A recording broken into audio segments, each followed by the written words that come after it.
Tout compte fait à 7h20 avec Éric Revel. Bonjour Éric. Bonjour Patrick, bonjour à tous. Bon, on va revenir sur l'intervention d'Emmanuel Macron, notamment sur un plan économique, parce que elle était centrée sur l'éco et les dossiers sociaux. Qu'est-ce que vous avez retenu tout d'abord? Bon, écoutez, je l'ai plutôt trouvé droit dans ses bottes. Bon, on sait que c'est un bon élève, il maîtrise bien les dossiers économiques. Le président de la République, oui, était plutôt dans son élément, j'ai trouvé hier soir. Alors, il y a plusieurs dossiers, évidemment, sur celui des retraites, par exemple. Ouais. Il n'en démord pas, il parle d'un objectif toujours à 65 ans pour 2031, même si il a aussi admis qu'on pouvait discuter de ce prolongement jusqu'à 64 ans. Bon, on verra. En réalité, la démonstration était bonne.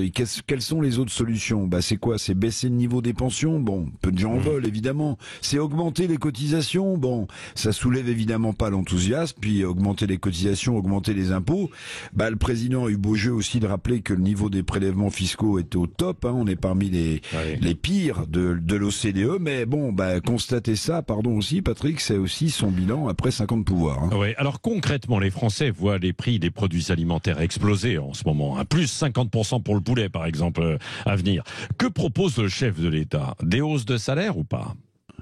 Alors oui, il a pris des exemples, vous l'avez noté, pour le poulet, on pourrait ajouter 35% pour les steaks hachés, pour le poisson. Bon, l'inflation est galopante pour la vie quotidienne, évidemment, des Français. Et tout ça, c'est supérieur, je l'ai déjà dit, au simple calcul de la hausse des prix de l'INSEE, vous en souvenez. C'est la différence entre la température indiquée par le thermomètre, puis le ressenti réel des Français. Alors, qu'est-ce qu'il propose?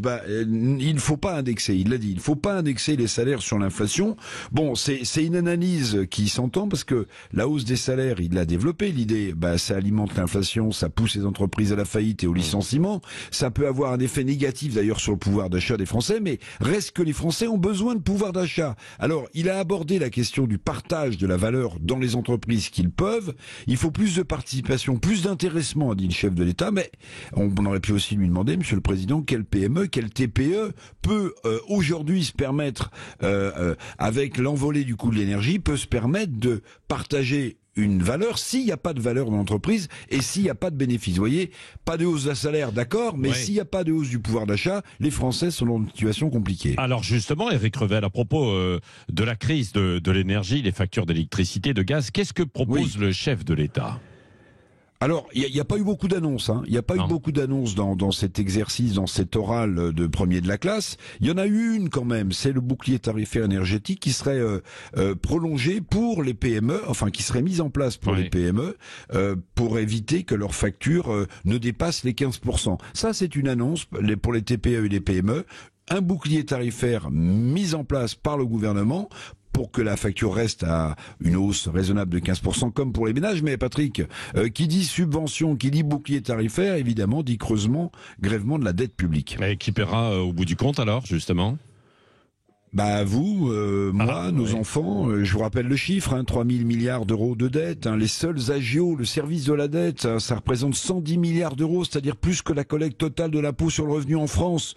Oui, nos finances publiques sont exsangues. François Fillon l'avait dit, il avait dit je suis à la tête d'un État en faillite, ça s'est pas arrangé. Le financement des crises, Patrick, se rappellera forcément un jour ou l'autre, évidemment, un autre bon souvenir. Merci Éric Revel, tout compte fait pour décrypter ce matin, évidemment sur un plan économique, sur un plan politique, on verra ça aussi avec Françoise Degois tout à l'heure à 7h40.